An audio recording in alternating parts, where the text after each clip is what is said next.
మీ ఇద్దరిలాగా నేను ఒకరిని చీట్ చేసి బతకలేను. ఇప్పుడు సొసైటీలో 75% ఒకరినొకరు మోసం చేసుకునే బతుకుతున్నారు. నేను ఆ పని చేయలేను. నా లైఫ్లో హ్యాపీ డేస్ తనని కలిసినప్పుడే మొదలయ్యాయి. నా చిన్నతనం అంతా ఆర్ఫనేజ్లో పెరిగాను. నన్ను ఒకడు దత్త తీసుకున్నాడు, ప్రేమగా చూసుకున్నాడు. కానీ వాడు డ్రగ్ అడిక్ట్.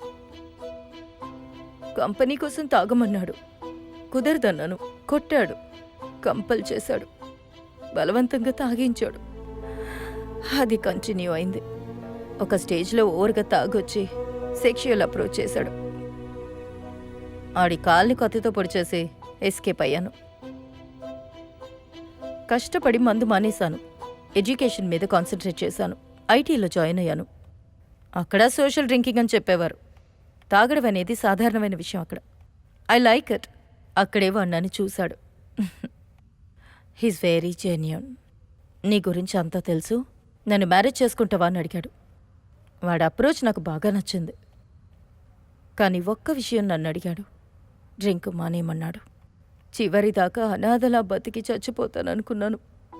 కానీ వాడి కోసం బ్రతకాలనుకున్నాను. చివరిగా ఒక్కసారి తాగి మానేస్తానన్నాను. వాడు ఓకే అన్నాడు. నా లైఫ్ నాశనం చేశారు కదరా. I miss him. వాడిని కోల్పోయాను. I miss my life.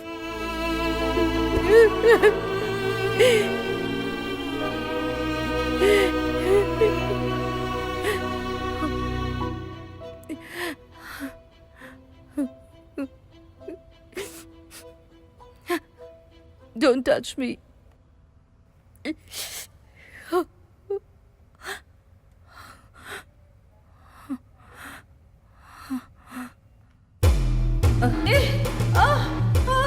Hey, please.